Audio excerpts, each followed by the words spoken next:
Hello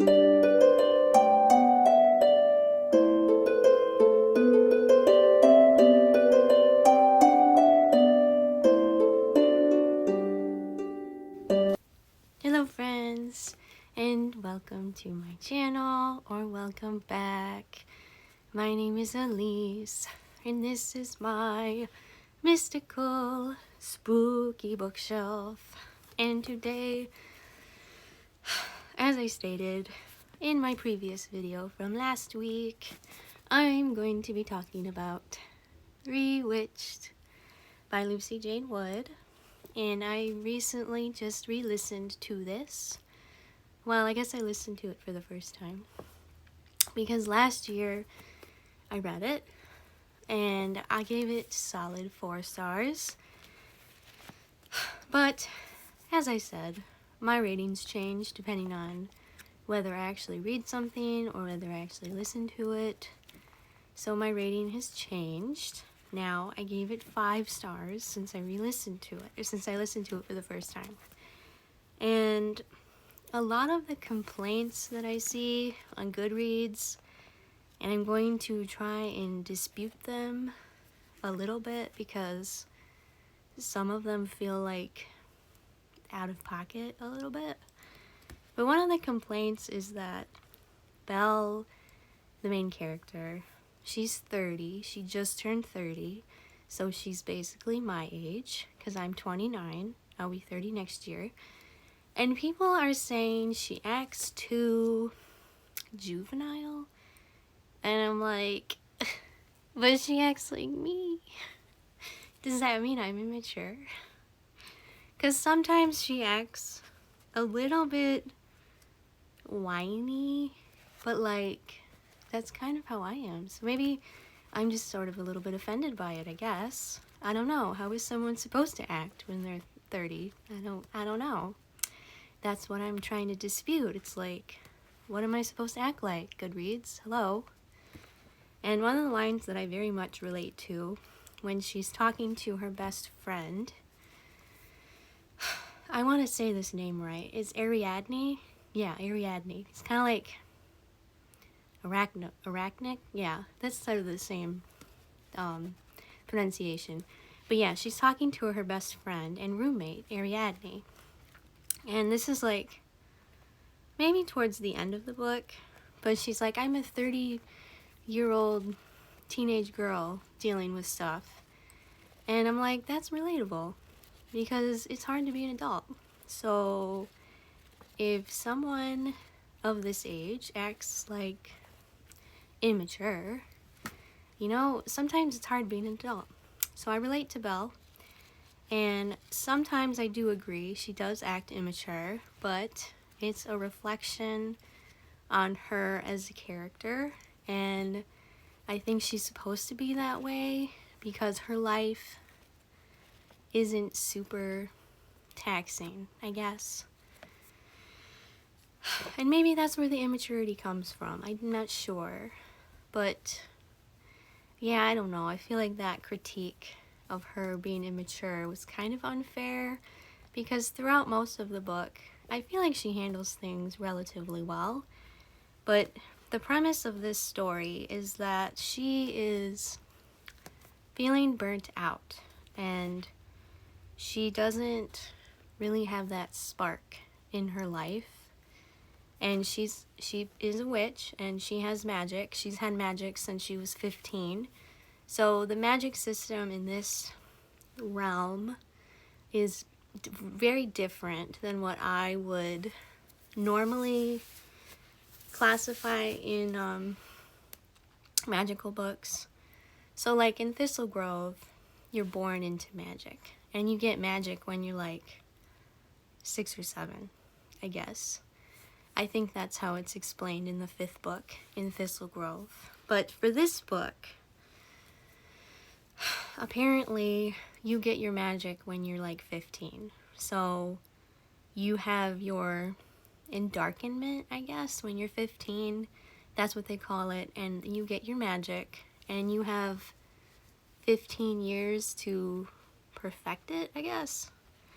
I don't know, some of the magic in this system, it doesn't really make sense to me, because it's like, you got it when you were a teenager, and you're expected to just completely understand everything, and like, make it perfect by the time you're 30, so I'm like, okay, I guess that's cool. I don't know.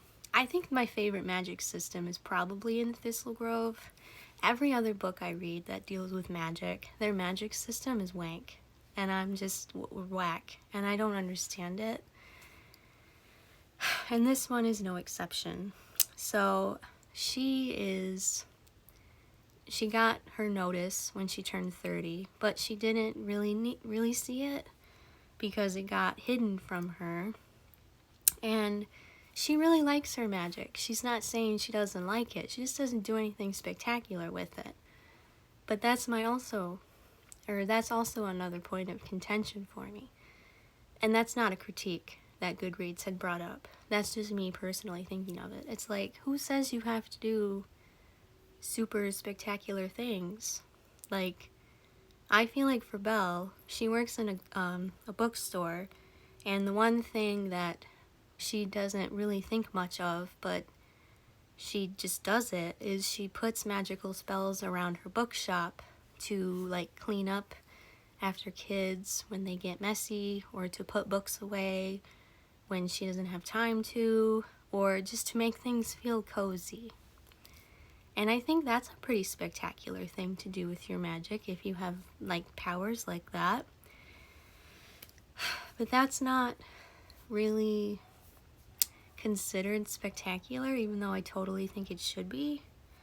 And I kind of feel for Belle, because it's like she is supposed to get this letter when she turns 30, and it gets like hidden from her because of forces that are working against her. And you don't know this when you first read it, because big spoilers is there's two sisters in this book who are old, and they're technically the coven.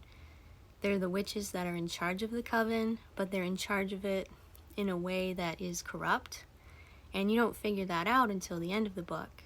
But when you reread it, or re-listen to it, in my case, you understand that it wasn't Belle's fault that she didn't get this letter.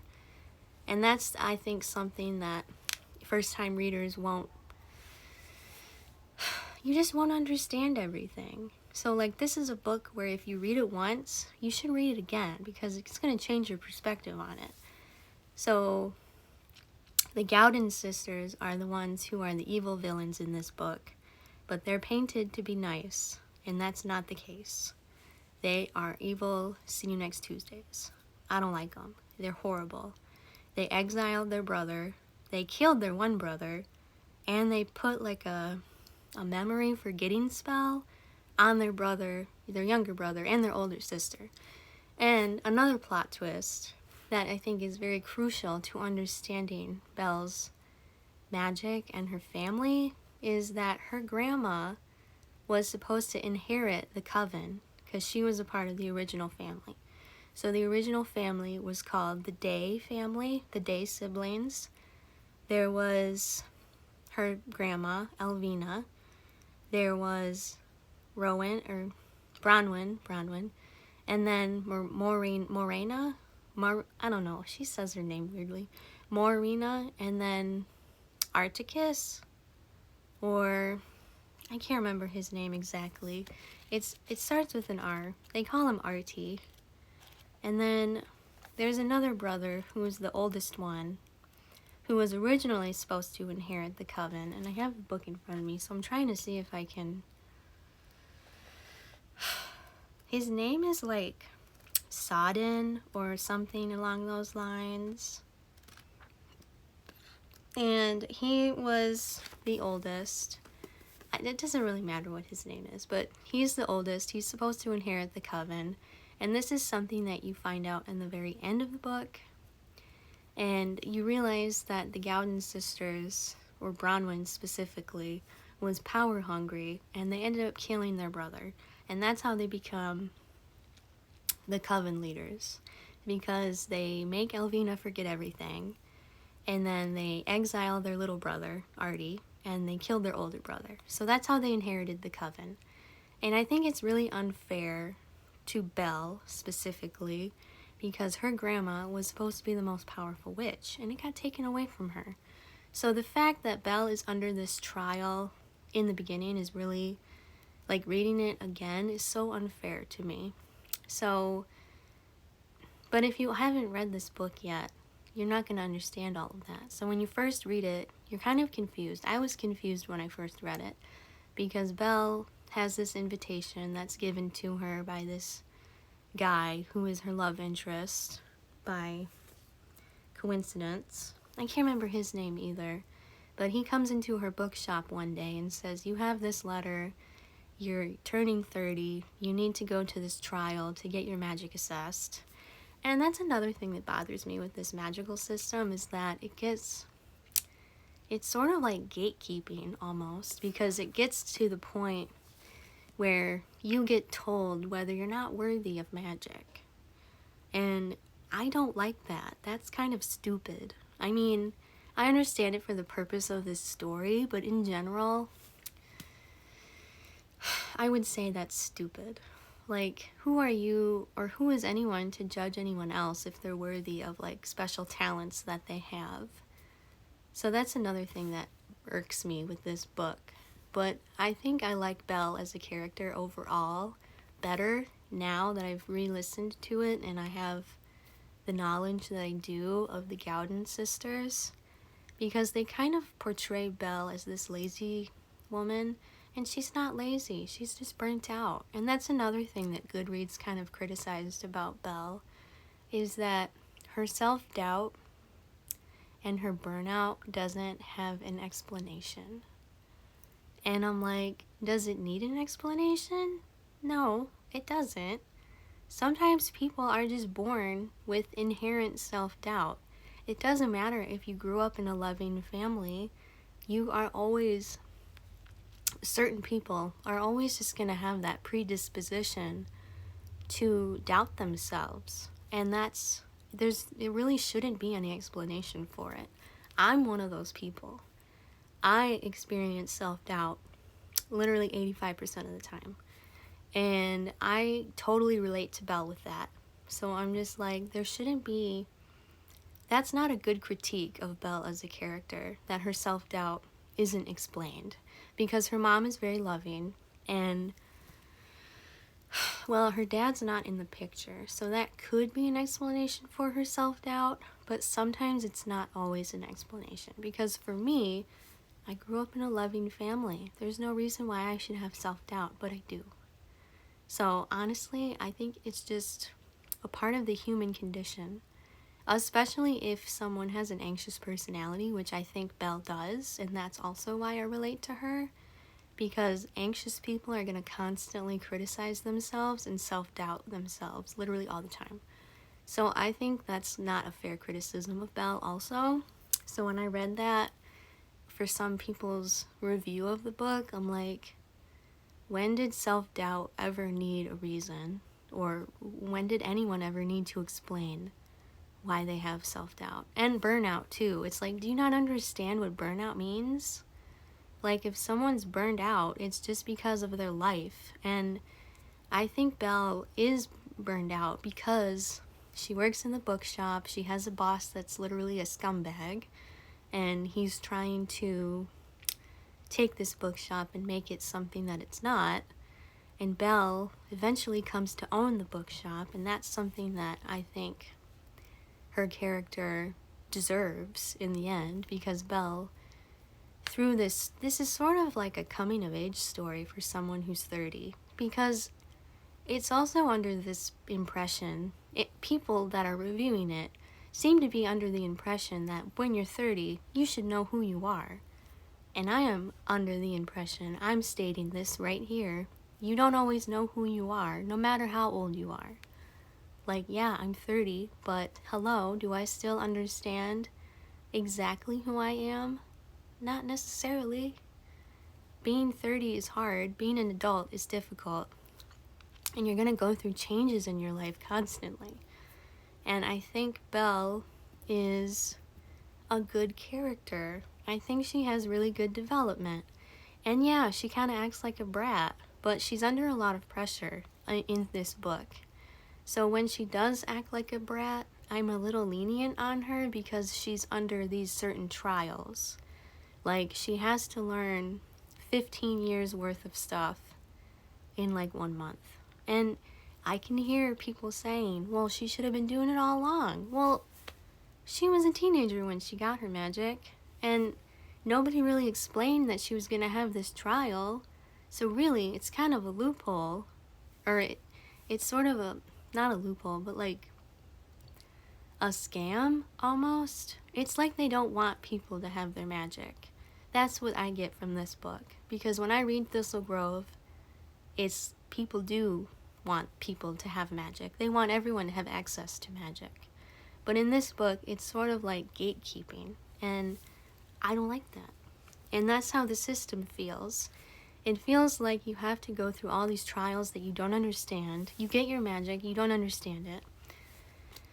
And you're just expected to learn everything without any explanation or like premise of you might lose your magic when you're 30. Nobody says that to anyone. And I just think it's kind of a scam. So the fact that Belle has to learn 15 years worth of stuff in a month is really taxing. So if she gets a little snappy at people, I think I understand why, because that's a big deal.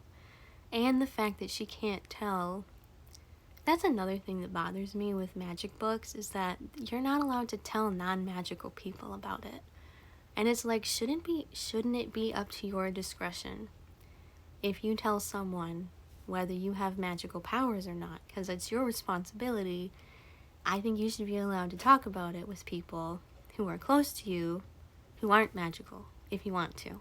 Especially Aradne, because Aradne is her best friend, and Aradne is amazing. She's a great character. I think she's an amazing best friend to Belle, and I think Belle is an amazing best friend to her, but they do get in a little fight. And it's because Belle is under this trial that she can't talk about. So I think people saying that she treats Aradne unfair, I don't get that argument, because she's only treating her unfairly because she can't talk about it to Aradne. And that's the only reason why she's acting like a brat. And then another thing people bring up is that she's mean to her love interest. And she's not really mean. It's like he comes to her in these weird scenarios and he scares her every time. And it's like, if someone scared me literally every time they came to talk to me, yeah, I'd be kind of mean to them too.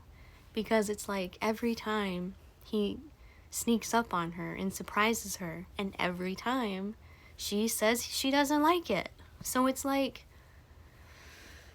it's really a Pikachu face moment, because the first time he does it, she tells him, hey, don't do that. He does it again. And then she says, hey, don't do that. And maybe she says it a little meanly. But honestly, if he didn't learn from the first couple times, I think he deserves it. The love interest in this book is, I don't know, he irritates me a little bit, but like, he seems like an overall good person. It's just, for some reason, he just doesn't understand Belle's reaction every time that he sneaks up on her. And it's like, dude, she's told you multiple times she doesn't like it. Why don't you just, like, announce your presence like a normal person? So those comments I don't understand either, because I would be in the same boat. If someone sneaks up on me every time they want to talk to me, I'm like, dude, I don't even want to talk to you at this point because you're stupid. So, yeah, that's my rant. So I think Belle's justified in being a little snarky towards him because he's an idiot and sneaks up on her every time. So I remembered his name. His name's Rune. And I do like Rune. I think he's a good character. I just think he's a little bit socially awkward. And that's why he sneaks up on her, because he's nervous maybe. But, I mean, regardless, if someone says they don't like something, how about we listen to them and approach them in a different way? How about that? But no, he doesn't do that. But they end up falling in love with each other in the end, and they like each other. And I think Belle does always like him. It just, she gets annoyed with him. when he sneaks up on her. And it's like, girl, justification. I justify that. So that's another point of criticism that I don't understand about this book. But regardless, this is a good book, and I realize I didn't exactly explain the plot, but the plot is basically Belle has to do these challenges in a month, and she gets under the tutelage of Artorias, who is the youngest brother of the Day sisters, the Gowden sisters, I guess. And it's a really wholesome story. I like the relationship between Artorias and Belle. I think it's really great. And I love that in the end they realize they're relatives. And also in the end, Aradne does find out about Belle's magic after the trial. And I think the biggest takeaway from this book is that, yes, it has romance, but it's mainly a friendship related, or a friendship involved book. The main relationship in this book is friendship. The main relationship is not romance, which I think is really, really nice, because Aradne and Belle ends up saving Aradne in the end, and that's how she finishes her last challenge. And I love that. I love that Belle, like, sacrificed herself for her best friend. I thought that was really sweet. And she also ends up buying the bookshop in the end, which is nice. And overall, the vibes in this book are very cozy, and it's perfect for fall time. It's kind of in the middle. It has sort of high stakes, but not too high of stakes. But I definitely give it a 5-star, and I was just trying to make my case in defense of Belle, in defense of her as a character, because I think her burnout is justified. I think her self-doubt is justified. I think her acting immature is justified, because sometimes it's hard to be an adult, and it's hard to process your emotions when you have stuff thrown at you like this. And I just wanted to defend Belle, really, because she's one of my favorite characters. And I really like the characters that Lucy Jane Wood writes. And I think that if you read this and you kind of give it a low rating, I would read it again, because the second time when you read it, you understand everything so much more, and it just gives you a different perspective, knowing what happens and knowing who the villains are and stuff. So this is a book that I would suggest reading first, reading once, and then reading another time. And I know not all books are like that, but this book, Lucy Jane Wood put a lot of thought and perspective into it, and listening to the audiobook was a real great treat. And there's also an interview at the end of the audiobook of Rewitched, where the narrator, Evie, interviews Lucy. And that was also gave me some really good perspective on Rewitched and made me like it so much more, because Lucy said that she modeled Belle off of herself and how she felt when she was just turning 30. And I totally relate to that, because I'm going to be 30 and I don't feel like it. I feel like I don't act my age most of the time. And really, I don't even understand that phrase. But yeah, so this was my defense in Rewitched. I would say give it a shot, and then give it another shot, because it's worth it. It's a 5-star, it's perfect for fall, and I love the bookshop that Belle works at and that Belle eventually owns. It's really cozy. But yeah, that was kind of a long-winded rant, so I'm sorry if that wasn't like the best book review, but this was more of a character review. And I think next week I'm going to talk about practical magic, because I just finished that, and that was interesting, to say the least. But thank you for joining me for this character review of Belladonna Blackthorn, and I will see you in the next video. Goodbye, friends!